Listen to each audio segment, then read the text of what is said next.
Olá, boa tarde a todos. Somos o grupo responsável pela apresentação do seminário de bebidas relacionado a vinhos.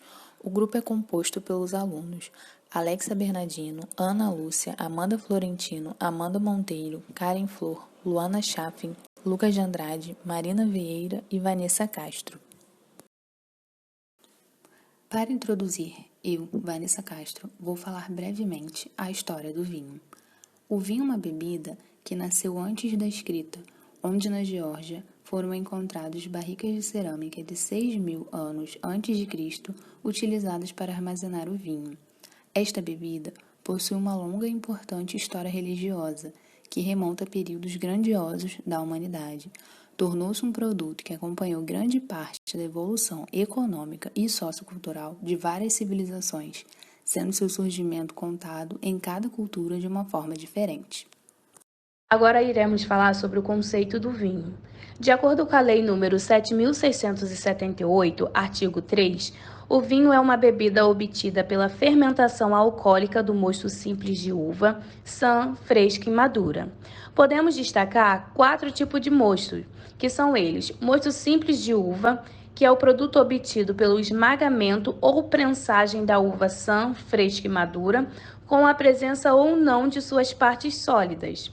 Temos também o mosto concentrado, que é o produto obtido pela desidratação parcial de mosto não fermentado. Mosto sulfitado é o mosto simples estabilizado pela adição de anidrido sulfuroso ou metabisulfito de potássio. Mosto cozido é o produto resultante da concentração avançada de mostos, a fogo direto ou a vapor, sensivelmente caramelizado com um conteúdo de açúcar ser fixado em regulamento. Já o mosto em fermentação, eles poderão ser adicionados os corretivos álcool vínico e mosto concentrado ou sacarose, dentro dos limites e normas estabelecidos em regulamento. Meu nome é Lucas e iremos agora abordar a parte sobre classificação dos vinhos, que é subdividida segundo a Lei nº 7.678, de 8 de novembro de 1988, artigo 8º, em cor, teor de açúcares e classe. Meu nome é Amanda Monteiro e estarei falando sobre a classificação dos vinhos. Vinhos possuem diversas classes. Entre eles, nós temos vinhos de mesa, com graduação alcoólica de 10 graus a 13 gramas por litro, com até 1 atmosfera de pressão de gás carbônico a 20 graus Celsius. Vinhos leves, os que possuem a sua graduação alcoólica entre 7 a 9,9% do total de seu volume, obtidos pela fermentação natural de seus açúcares, geralmente de vitis viníferas, produzidas na própria safra, vedada a elaboração a partir do vinho de mesa.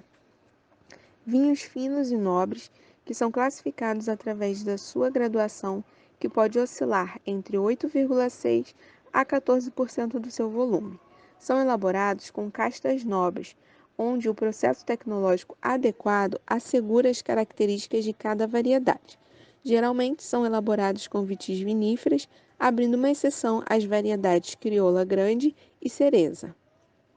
Vinhos espumantes, que são definidos em natural, que é o vinho que provém de uma segunda fermentação alcoólica na garrafa, método champenoise, tradicional ou em grandes recipientes, método Charmat, tendo pressão mínima de 4 atmosferas a 20 graus Celsius e sua graduação alcoólica entre 10 a 13%.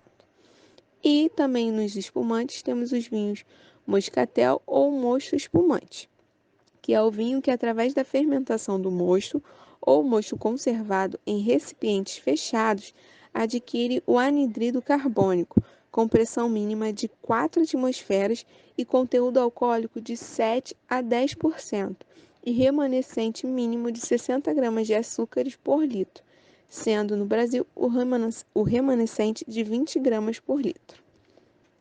Vinhos frisantes. Contém teor alcoólico entre 7 a 13%, com conteúdo de anidrido carbônico de 1,1 até 2 atmosferas de pressão, a 20 graus Celsius, natural ou gaseificado. Vinhos gaseificados ou filtrado doce.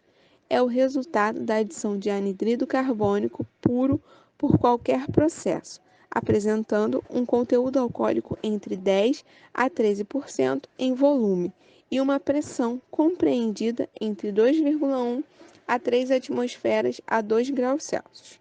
Vinhos licorosos, com conteúdo alcoólico natural ou adquirido em 14 a 18% do seu volume, sendo nesses vinhos permitido o uso de álcool etílico, mosto concentrado, caramelo, mistela simples, açúcares e caramelo de uva. E também vinhos compostos, que possuem um teor alcoólico de 15 a 18% em volume, obtidos estes pela adição de macerados ou concentrados de plantas amargas ou aromáticas, substâncias de origem mineral ou animal, álcool etílico, açúcar, caramelo e mistela simples, sendo que 70% do seu conteúdo deverá ser de vinho. Em relação à cor dos vinhos, os vinhos podem ser classificados em vinho tinto, vinho rosado, rosé ou clarete, ou vinho branco. E as diferenças entre vinho tinto, rosado e branco são as seguintes. Os vinho tinto ele é produzido a partir da fermentação do suco extraído de uvas pretas ou tintas. E o tempo de maceração e o tipo de uva utilizado são o que dá a cor e a intensidade de sabor dos vinhos tintos, sendo mais consumido pela população. Já o vinho branco ele tem um sabor frutado e apesar do nome ser vinho branco, a sua cor é dourada. E ele é produzido a partir de uvas brancas e também pode ser produzido com uvas tintas. Diferente do vinho tinto, o branco é servido gelado e é ótima companhia para peixes e frutos do mar. Já o vinho rosé, ele possui tons que podem variar do alaranjado até a cor púrpura, dependendo do tipo de uva e da fermentação. Pode ser produzido de duas formas, por meio de uma cuidadosa mistura de vinho tinto com vinho branco ou com uma leve maceração das uvas pretas.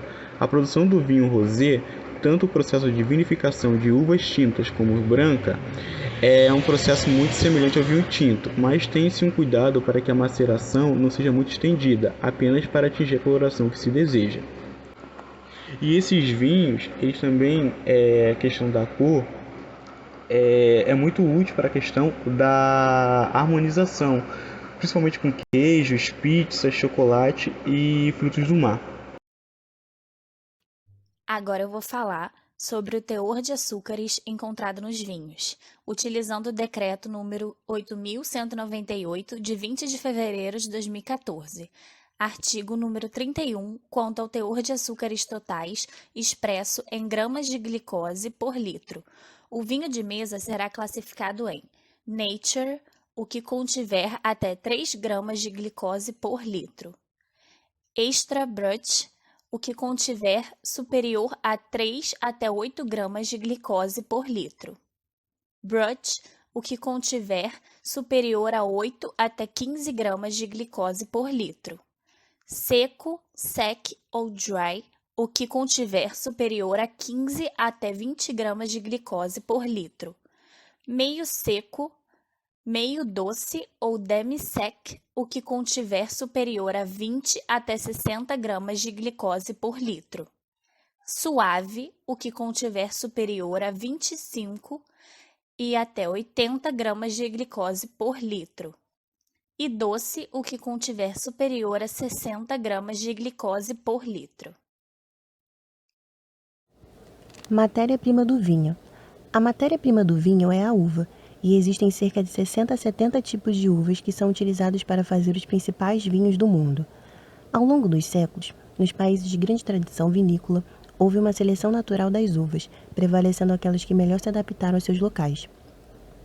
Também podemos encontrar no vinho substâncias como açúcares, álcools, ácidos orgânicos, sais de ácidos minerais e orgânicos, compostos fenólicos, pigmentos, substâncias nitrogenadas, pectinas, gomas e mucilagens, compostos voláteis e aromáticos, vitaminas, sais e anidrido sulfuroso. Boa tarde, meu nome é Ana Lúcia, eu vou falar sobre os tipos de uvas para a produção de vinho. A maioria dos vinhos produzidos pelo mundo, a uva tem origem na França. As principais uvas utilizadas para a produção de vinhos no Brasil são as uvas tintas, que se adaptou a vários tipos de solo e que está com uma boa produção no sul do Brasil, como a Merlot e a Malbec. Considerada como a rainha da uva branca, temos a Chardonnay, também como uma boa adaptação em vários tipos de solo, como no Chile e na Argentina. Uma curiosidade é que o vinho rosé é utilizado o mesmo processo que é usado na produção de vinhos tinto, mas para que fique com aquela coloração rosada, as cascas são retiradas antes do processo final. Com a variedade de uvas que temos para o consumo, esperamos que elas sejam sempre doces, e para a produção de vinhos elas são diferentes. Muitos têm um alto nível de acidez que chegam até a amargar na boca. A produção de um bom vinho começa no vinhedo, entendendo como tal uma harmoniosa combinação do clima, do solo, das espécies de uva. Isso pode dar uma diferença na coloração de vinhos e no sabor quando eles são produzidos. Olá, eu sou a aluna Karen e agora junto à aluna Amanda nós iremos apresentar o fluxograma de produção e processamento dos vinhos. Iremos apresentar um fluxograma elaborado pelo grupo, fluxograma de processamento dos vinhos. Nesse fluxograma, nós temos como primeira etapa a etapa de colheita, recepção e análise das uvas. Nessa etapa, ocorre a colheita das uvas, que ocorre de maneira manual pelos agricultores e de preferência ao longo das primeiras horas da manhã em um clima seco. Em seguida, ocorre a recepção dessas uvas na vinícola e depois ocorre a etapa de lavagem, pesagem e determinação do grau glocométrico dessas uvas. E por que é tão importante realizar essa determinação, né, que é um cálculo? Porque a partir dessa determinação desse grau, é possível avaliar o potencial alcoólico dessas uvas e é possível avaliar se será necessária alguma correção ao longo do processamento. Então, alguma correção do grau de açúcar, da concentração de açúcar, do grau alcoólico dessas uvas. Então, esse cálculo é muito importante para o produto final. Em seguida, nós temos a etapa de desengace e esmagamento das uvas. Nessa etapa, as uvas elas são submetidas a uma máquina esmagadora, né, onde ela vai ser responsável por realizar a separação do engaço e esmagar as uvas, porém sem triturar as cascas e sementes das mesmas. Essa etapa é uma etapa muito importante, principalmente na produção de vinhos tintos, porque ela é responsável por facilitar a dissolução do corante natural que existem nas uvas. Então, ela é muito importante por facilitar a dissolução desse corante e possibilitar aquela coloração específica e tão característica do vinho tinto, né? Na próxima etapa, nós temos a etapa de sulfitagem do mosto. O que é essa etapa? Essa etapa ela é conhecida por ocorrer a adição do dióxido de enxofre no produto obtido na etapa anterior. E por que essa etapa é tão importante? Porque a partir da adição do dióxido de enxofre, esse composto ele irá realizar uma seleção das leveduras já presentes na uva e essas leveduras elas irão atuar como antioxidante, como conservadores, né, como agentes de conservação dessas uvas. Então, essa etapa também é crucial para o processamento dos vinhos. Em seguida, nós temos a etapa, que é a quarta etapa, que é a adição de enzimas petinolíticas. Essa etapa, ela tem como objetivo elevar o rendimento das uvas em mosto, facilitar a etapa de filtração e realizar a clarificação do mosto e dos vinhos. Ela é muito importante, essa etapa, porque ela contribui para a formação de um produto final límpido, clarificado. Então, ela é importante por manter as características sensoriais do vinho, do produto final, né, que é o vinho. A quinta etapa, nós temos a etapa de desborragem ou desborra. Essa etapa ela consiste em realizar a separação dos compostos sólidos do mosto, que é conhecido popularmente como as borras. Em grande parte das vinícolas, essa etapa ela é realizada por um processo de decantação e ela realiza como consequência um resfriamento acelerado, mais rápido do mosto. Na sexta etapa, nós temos a etapa de adição de leveduras. Essa etapa também é uma etapa muito importante, porque são adicionados micro-organismos caracterizados como agentes biológicos de vinificação, que são responsáveis por transformar o açúcar obtido pelo mosto da uva em álcool etílico e alguns outros compostos secundários. Em grande parte das vinícolas, esse processo ele é chamado de pé de cuba. Por quê? Porque é realizado uma diluição desses micro-organismos, que normalmente é um preparo comercial de micro-organismos, onde são adicionados a partir dessa diluição no produto obtido da etapa anterior, para que ocorra essa transformação, né, do açúcar em álcool etílico. Então, é a partir de uma diluição desses micro-organismos no produto. A sétima etapa, nós temos a etapa de correção de açúcar ou chaptalização. Nessa etapa, são avaliados o grau alcoólico desse produto já obtido até então e a avaliação do teor de açúcar. E como é que é feita essa avaliação? Ela é realizada a partir da legislação que determina o teor de açúcar e o teor alcoólico esperado. Então, é uma etapa que vai avaliar, né, que vai buscar manter um padrão de identidade e qualidade dos vinhos e, principalmente, também manter a conservação do vinho esperada pela legislação. A oitava etapa é a etapa de sulfitagem dos vinhos. Na verdade, é uma segunda sulfitagem dos vinhos. E essa etapa é muito importante porque ela é responsável por, a partir da adição do dióxido de enxofre, ela é muito importante porque ela realiza uma neutralização de possíveis reações químicas de oxidação que podem ocorrer nessa parte do processamento e por evitar o crescimento microbiano indesejado no produto. Essa etapa, ela inibe o crescimento bacteriano de leveduras selvagens que podem competir com as leveduras presentes e necessárias para a produção do vinho como produto final. Então, essa etapa é muito importante também para que não haja prejuízo na qualidade do vinho como produto final. A nona etapa é a etapa de fermentação alcoólica. Nessa etapa, ela pode ser afetada por alguns fatores, como, por exemplo, os compostos nitrogenados formados, oxigênio, o teor de açúcar da uva, o dióxido de carbono e a temperatura. Mas em algumas uvas, essa etapa ela pode se diferenciar. Mas, em geral, essa etapa ela é realizada em duas fases. A fase tumultuosa e a fase lenta. A fase tumultuosa, ela é caracterizada na produção, né, no processamento de vinhos tintos, como uma etapa onde ocorre uma grande atividade das leveduras e elas geram a elevação da temperatura por estarem ali em movimento, em agitação. Além disso, ocorre a produção e a liberação de CO2. E o que isso determina? Isso faz com que as partes sólidas ali daquele produto até então obtido nessa etapa do processamento suba para o recipiente onde está ocorrendo a etapa de fermentação. E essa subida dessa parte do produto é chamado como chapéu de bagaço.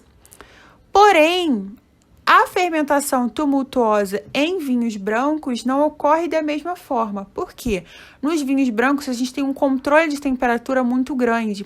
Então, nessa fase, ela não ocorre uma agitação das leveduras ali presente, não ocorre a formação e liberação do CO2 e também não ocorre a elevação da temperatura. Então, não há formação daquele chapéu de bagaço. Então, aqui a gente consegue ver a diferença entre as etapas do processamento de diferentes vinhos. Agora, em seguida, a etapa 10 de maceração será explicada pela aluna Amanda Florentino.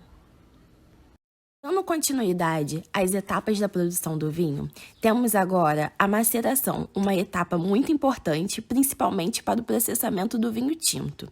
Essa etapa é caracterizada por ser seletiva, por extrair os compostos contidos na parte sólida da uva, permitindo a máxima extração dos compostos importantes para a manutenção da qualidade do vinho e limitando a extração dos compostos que impactam negativamente na manutenção dessa qualidade. A próxima etapa é a etapa da separação das fases sólida e líquida, ou decuba, onde se tem a separação mecânica entre a fase líquida e a sólida, onde a fase líquida, o vinho em fase de elaboração, e a sólida, o bagaço da fruta. Seguindo, temos a etapa de remontagens, a importante etapa da maceração do processamento do vinho tinto. Essa etapa é caracterizada por homogeneizar as fases sólidas e líquidas, visto que antes dessa etapa, o produto obtido até então apresenta claramente uma separação entre as diferentes fases. A próxima etapa é a etapa de atestos, que é caracterizada por estocar os vinhos em recipientes completamente preenchidos pelo mesmo, com o objetivo de evitar o contato entre o ar e o vinho. Esse contato pode gerar a oxidação do vinho de maneira descontrolada ou pode proporcionar condições para o desenvolvimento de bactérias nocivas à qualidade. Esse processo pode ser repetido sempre que houver necessidade. Em seguida, ocorre a etapa de estabilização polifenólica, proteica e tartárica, qual os elementos originados da uva ou da autólise das leveduras são neutralizados e induzidos à sedimentação via métodos químicos ou físicos e, por fim, são decantados e extraídos. O vinho segue para as etapas de filtrações, etapa responsável por retirar de forma mecânica, com o uso de filtro, as micropartículas e conferir estabilização microbiológica ao vinho. Os tipos de filtro mais usados são a terra, que normalmente também são a vácuo, a placas ou lenticulares. Em sequência, temos a estabilização do vinho em barrica de madeira, uma etapa de suma importância para o beneficiamento do vinho, devido à oxidação que ocorre quando há o contato do vinho com a madeira. Essa oxidação acontece com a penetração lenta e contínua do oxigênio permitida pela madeira, que favorece as reações de condensação entre as antocianinas e os taninos, contribuindo assim para a estabilidade da cor, diminuição da adstringência e aumento da complexidade aromática. Além disso, a madeira é fonte de taninos elásticos e de substâncias aromáticas que são transferidos ao vinho. Por fim, os vinhos, para ser contemplados com esse processo, devem ter teor alcoólico entre 12% e 13%, baixa acidez volátil, alto extrato seco e ausência de qualquer defeito ou alteração que possam ser salientados no processo. O vinho segue para a etapa de corte.